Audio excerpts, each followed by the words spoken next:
The following is a special presentation of Tony Kurre Radio. From hot dogs to cool kitties, this is Darkside of the Pooch. Welcome back again to Darkside of the Pooch. He's Dr. Rab Stewart, Rossbridge Animal Hospital. Of course, he is not there at the hospital, although you could be. You've got some wooded area out back there at Rossbridge, but he's actually up in the Midwest, up in Michigan. We'll talk about that in a second.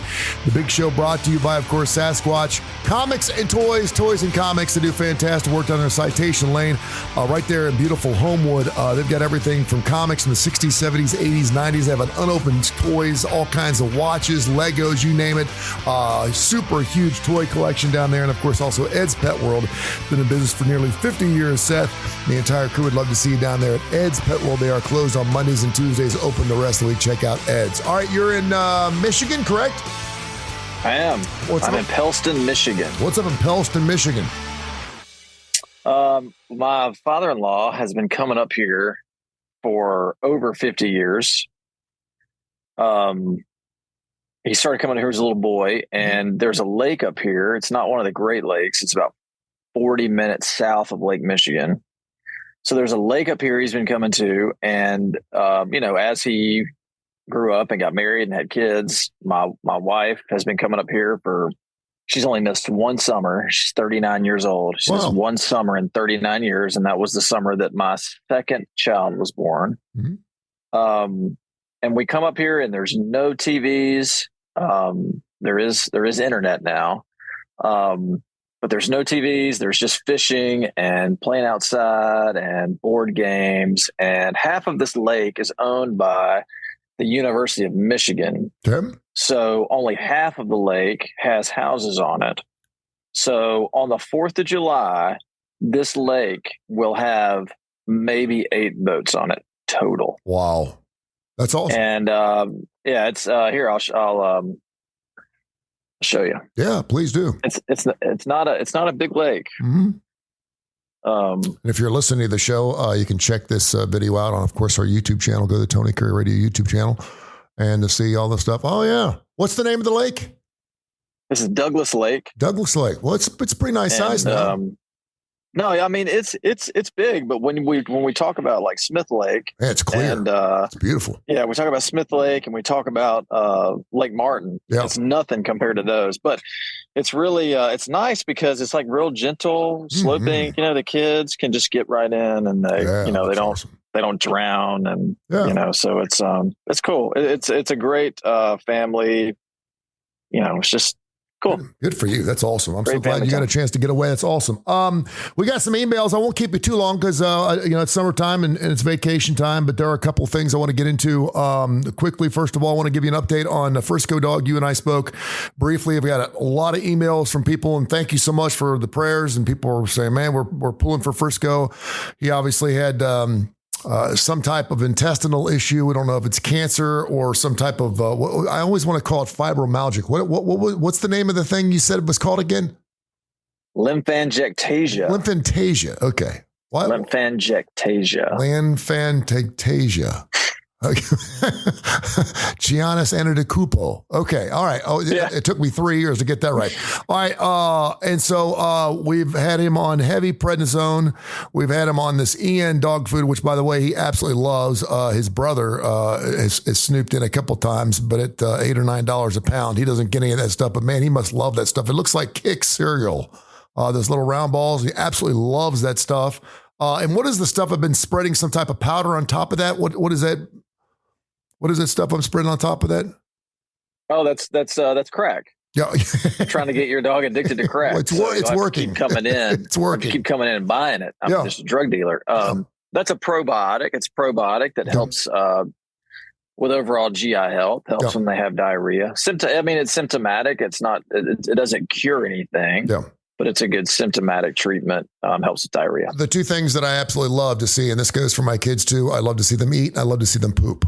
If they're eating and pooping, the world is good. More than likely, whatever it is, they're getting over it, and that's what he's doing. He's eating and he's pooping. He's taken a leak in the kitchen a couple times. He can do whatever he wants. That's fine. I'm still picking him up, but I have been faced with the idea now, and we'll know more when we take him back into your office next week. Or later this week, but I can certainly see now what I've been talking about for years, and that is having to be the one to say, okay, he's wagging his tail, he seems to be happy, but I do have to pick him up to take him out every time. And where is his quality of life? He's not living the life of a dog yet. I'm hoping that changes, but to me, and I told my two sons and my daughter, unless he can get out in the backyard and run, I don't feel like that's, if he's an older dog, 12, 13, 14, 15, and I know he's only got a year to go because he's living out his life, that's one thing. But if he's a 7 or 8 year old dog and he no longer could run, then you have to start looking at some of those hard questions. Well, we've only been treating him for a couple of weeks, and he was pretty sick, and sometimes that can take several weeks before they get to where they are back, and we'll know a lot more when we see him.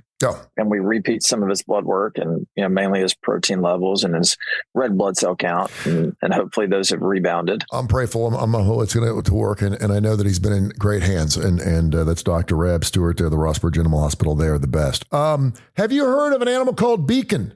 The dog Beacon. Thought maybe you'd know this. Beacon. Tell me about it. If you turn on television on NBC, who, of course, is going to be having the Olympics. They're doing all the Olympic trials. Beacon is the first ever therapy dog to wear the USA colors for USA Gymnastics. He's the first therapy dog they've ever had for USA Gymnastics for the women's team. So if you're watching television and I saw Simone Biles last night, she was killing it. You're going to see a dog on the sidelines, and it is a registered therapy dog for USA Gymnastics. And I'm thinking to myself, what took so long, right? Yeah. I mean, when you think I watched the trials on Friday of last week. That was our last day in civilization before we made it out here to the middle of nowhere. Yeah.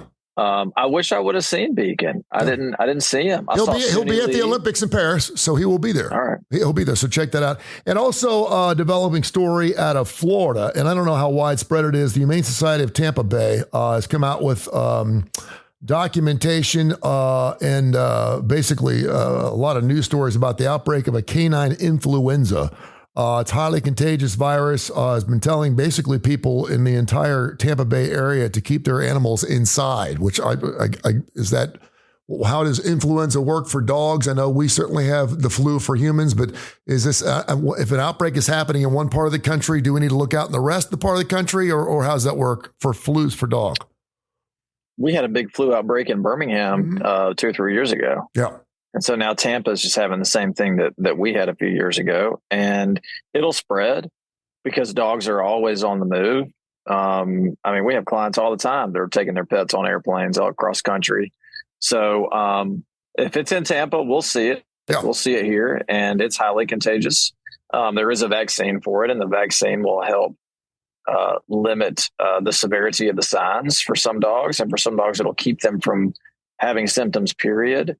But for some dogs it'll only keep them from having serious illness. So we vaccinate for the influenza vaccine regularly and routinely at our office, and so I would encourage anybody that's listening to have their dog vaccinated, because if it's in Tampa, it's going to be here. So influenza vaccine, standard for a human being. If I get a flu shot in November, I should get my dog a flu shot, correct?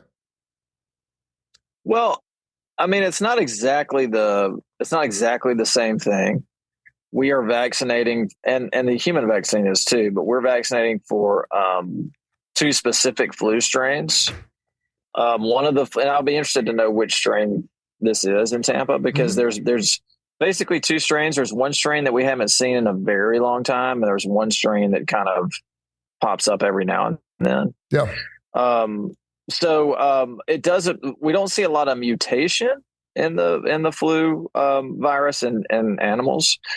Every year, the flu virus mutates in people, and so they kind of try to guess as best they can as to what the vaccine should be and look like. But in dogs, it doesn't do that. So, we have the benefit of not having to deal with mutations most of the time. So I got to be careful here because I'm searching something, so pardon me. But I know how this country went crazy over vaccinations, and obviously it was the whole COVID thing, and you either were pro-vaccine, anti-vaccine, whatever. But it did seem like after we went through COVID, it seemed like all of a sudden there's all these vaccines now that are available to us, and it's been all over the place. I know there's there's the one for vaccinations for 12, 13, 14-year-olds so they don't get cancer. Is that would that be the HPV?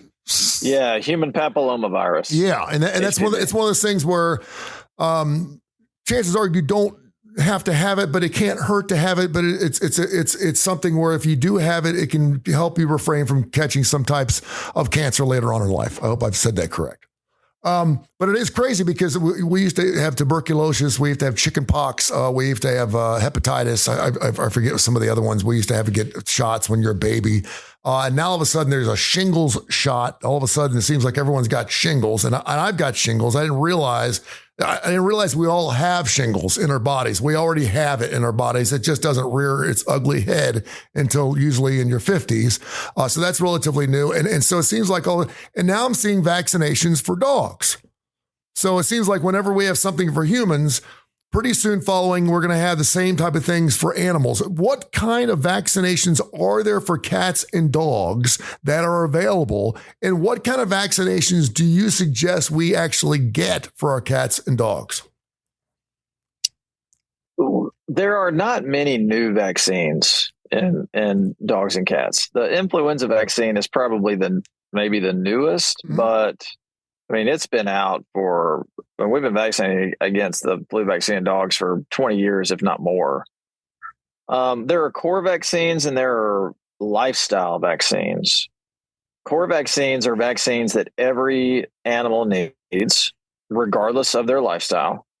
And lifestyle vaccines are vaccines that animals need if they are exposed, if their lifestyle leads them to potentially being exposed. So lifestyle vaccines, influenza vaccine is one of them, because if your dog stays in the house, when you say exposed, when you say lifestyle, it sounds like you're talking about like dogs that party. You're talking party dogs, like an AIDS virus. Party dogs. I'm talking about party dogs that go to dog parks and daycares, or if they're boarded or if they are groomed. Yeah. If they spend any time in high volume areas, then they need to have the influenza vaccine. Okay. They need to have the Bordetella vaccine. If they really spend much time at all outdoors, they need to have the leptospirosis vaccine. Now, that's a lifestyle vaccine. Leptospirosis is a bacteria that is spread by wildlife. Small rodents will carry it. Wild dogs carry it. And it affects the liver and kidneys. And it can also, it's a bacteria that can affect humans and can be very serious if humans get it. So it's called a zoonotic disease. But then there are core vaccines that all animals should get, regardless of their lifestyle. And we're talking about rabies vaccine. Mm-hmm. I can't stress how important it is for every dog and cat to have a rabies vaccine. Mm-hmm. And also distemper and parvo. Those are core vaccines. Cats have core vaccines and non-core, and the non-core are going to be lifestyle vaccines, but cats need a rabies vaccine. They need a rhinotracheotis vaccine. And then things like feline leukemia and feline Bordetella, those are lifestyle vaccines. Feline leukemia is a virus that is transmitted from cat to cat that is, the easiest way I can describe it is a condition that can be considered transmissible cancer. Okay, it's not exactly right, but when I say leukemia, people are going to understand that is it's a cancer that affects bone marrow and blood cells. It does the same thing in cats, except it's not technically cancer; it's more of a virus, but it acts the same way. Okay. So leukemia and bordetella are going to be non-core vaccines for cats. Dr. Rab Stewart, Rossbridge Animal Hospital, does fantastic work. 208-0301, 208-0301, Rossbridge Vet at. You can check him out online, of course, on Twitter. His Facebook is always blowing up as well. And go check out his office there in the Rossbridge area. It's beautiful. They do wonderful work. This from Christine in Mountain Brook. She wants to know, when will we have dietary medications for animals? I know there's already been, I actually did a little research on this, an Ozempic for dogs. This is quickly in, and listen, we've got more pets now on the face of this earth, and certainly in the United States, than we've ever had ever. And a lot of that had to do with COVID, because a lot of people were at home. And so everyone went out and got themselves a dog or a cat or a pet to have around the house. And much like our animals, if we're fat, our animals are usually fat. And if we're skinny, our animals are usually skinny because we're getting exercise. And so they're saying, because we have an obesity issue in this country, and that is roughly 30% of us are 30 pounds or heavier, that our animals are going to probably get fat too. They're going to be eating good. And now they're talking about creating an Ozempic type of just purely, it's not for diabetes or anything, it's purely for weight loss for dogs and cats. Have you heard anything about it? And is that a good idea? I mean, it already exists. I don't know if it's still in the market, because I kind of oppose it, but it's called Salintrol. Yeah. And when I first graduated, I mean, it was a medication that you can give to your dog and help it lose weight. So it's been around. I'm sure there's going to be more forms of it, because I mean, people have had diet pills for decades. Why do you oppose it? Because it's easy enough to feed your dog less or exercise it, or if it has a medical condition where it needs, if it has an endocrinopathy, then take it into your veterinarian and let's run some tests on it. But I mean, there's just to give there's probably a space for it. If you have an old arthritic dog and it can't exercise and it needs to lose weight in order to live, then, we could talk. But if you've got a 3-year-old golden retriever that's supposed to weigh 75 and it weighs 105, well, let's do some work. And let's get some weight off of it. I hear you. I think anytime you can do the work without having to medicate anything, regardless of whether it's depression or whatever, certainly to say that if you've got issues and you need medication, go for it. That's why we have doctors, and that's why God created doctors. But if you're talking about weight loss or something, well, my biggest fear is we always take the easy way out. We always take the easy way out. And what I'm afraid is we're going to start having what people don't realize about this Ozempic, and I can speak to this because I actually got on Ozempic about 3 or 4 months ago, because I got on a medication that basically shut my testosterone levels down and shut down my levels of calorie intake. And so I gained like 35 pounds in a month and a half. It was crazy. And so I said, I'm on television. I can't do this, blah, blah, blah, blah. So they put me on Ozempic. And sure enough, I lost like 25 or 30 pounds in the course of about a month and a half. I get off of it. But chances are when you get onto something like that, if you get off of it, you're going to get weight. You're going to bring the weight back. I mean, that's why diets don't work. Lifestyle changes do. And the whole idea of taking an Ozempic is to get into, if you're an all or none kind of person like me, you get into it and you stop doing desserts and you start taking walks at night and you do all those things. And hopefully that builds into a different lifestyle change. So when you get off the drugs, you continue to do those things to keep your weight in check. And what I'm afraid, because these weight loss drugs do work, I'm afraid we're going to start putting our kids, because we have a major epidemic of obesity in children in this country. You just go pick up your kids at, and really, it's funny because you pick them up at carpool and it's not like I always talk about, you go to a doctor's office and there's 25 people in there, 24 of them are huge. And you're like, okay, there's 24 people in here that are really sick and you're all really fat. What does that tell you? There's something, you're not taking care of yourself. That obviously is a precursor for a lot of other things that perhaps could stricken us. But I just got to be careful. It's got to be careful. It's too many pills out there. I'm afraid we're getting into the Jetsons. Today I want to be happy, take a happy pill and take a weightless pill and hit the road, come back, and it's time to go to bed, take your pill. We're going to be taking pills for everything. The best thing you can do is keep your dog from getting fat to begin with. Keep your dog and cat from getting fat to begin with. And all of the foods that we feed our pets, they all come with feeding guidelines. So just look at the bag and do what the bag says. And if your dog's overweight at that point, then they need to see a veterinarian. Yeah. And if you're not feeding them at the table and they're getting to something outside in the neighborhood, they're getting to someone's trash. So just be careful. 208-0301, Rossbridge Vet, at Rossbridge Vet. Of course, you can go check out his wonderful office out there. They do wonderful direct rad. Brought to you by, of course, Ed's Pet World, 50 years in the business in beautiful Homewood. They've got all kinds of exotic pets. I got a chinchilla that I put on the show last week. This thing is absolutely amazing. The most amazing rodent I've ever owned. I absolutely love it. They've got rabbits down there. They've got bearded dragons. They got everything. Check them out at Ed's Pet World, 50 years in the business. Speaking of which, it is July 1st. We're recording this particular show here on a Monday as you're on vacation in Michigan, but we have the 4th of July coming up in 3 days. And if you just pull up pets and news right now, every article is about how to protect your animal during the 4th of July holiday week. Do you have any words of wisdom coming from the best vet in the land about how to keep your pet not only safe from fireworks, but also from being freaked out and getting anxiety issues from fireworks?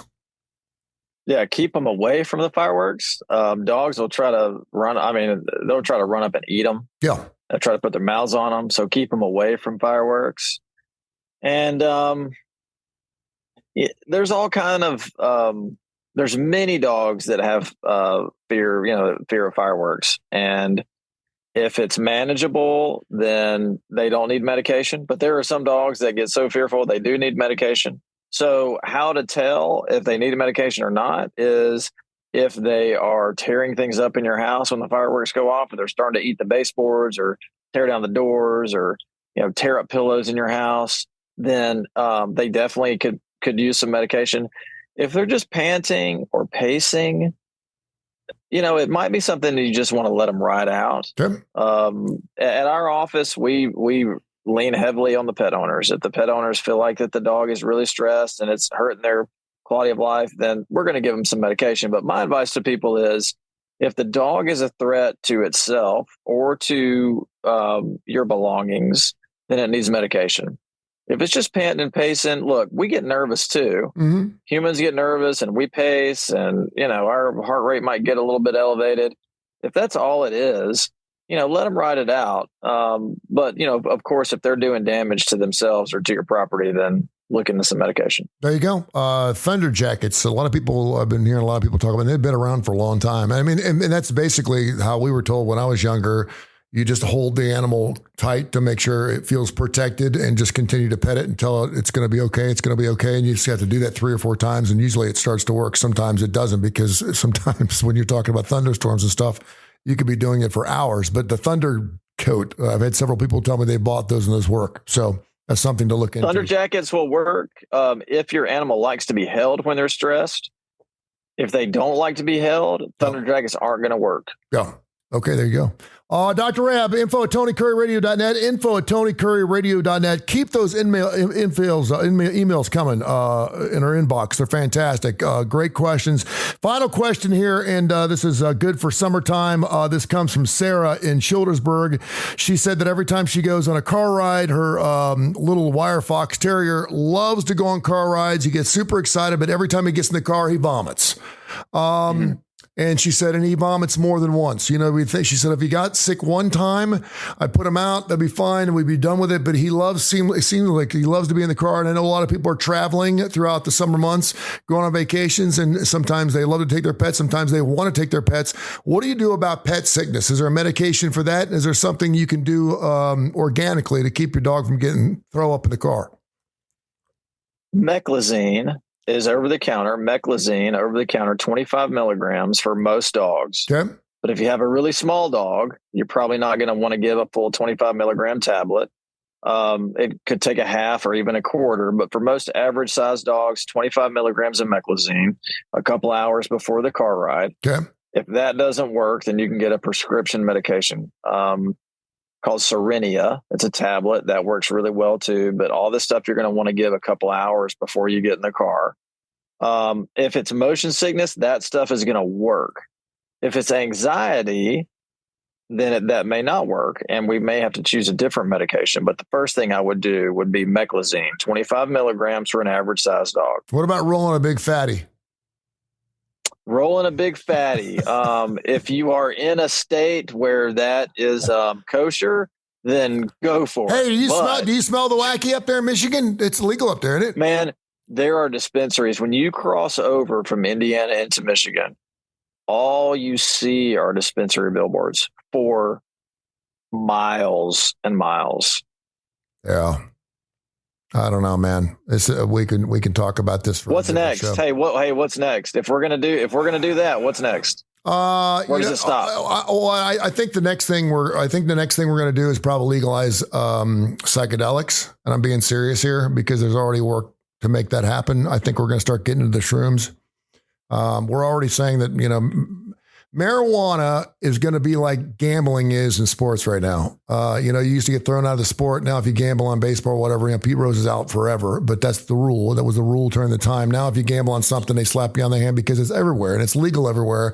And now they're letting everyone out who's ever had some type of, as long as you're not dealing marijuana, they're letting all those drug people out on the street. I'm not saying they shouldn't because they're taking up a ton of space, and I don't think they're violent criminals. So we're giving them pardons. We're letting like 300,000 people out of prison who had possession things. I don't know. I guess we're getting more tolerable. I think sometimes we're just running out of space, and so we have to make some hard choices. But I hate it. I'll be honest with you. I just think it's a gateway. I think it's hilarious that the gambling bills that are out there, the majority of the money is being raised for gambling bills goes back into the communities to fight gambling addiction. Well, I mean, what a hypocrisy. What it is. I mean, right there at the bottom of every DraftKings, it says gambling problem, 1-800-GAMBLER. I mean, it's like, and I mean, that's something that's got to be on every, it's like the pack of cigarettes. This will kill you. But yet people continue to buy packs of cigarettes. We at some point, we got to pull our big pants up. We got to be adults, and we got to figure out what we think is best for us and our kids and go with it. Roll the dice and good luck to you. You know what I mean? And if that means smoking a big fatty with Fido in the backseat of the car, then so be it. I've got a friend, and I mean, he is he has a very, very high level position, and he uses it daily. Oh yeah, I do too. And there are more people in this world that use it on a daily basis. I mean, and it would blow your mind the number of people that do. It is not the stereotypical person anymore. No, it's you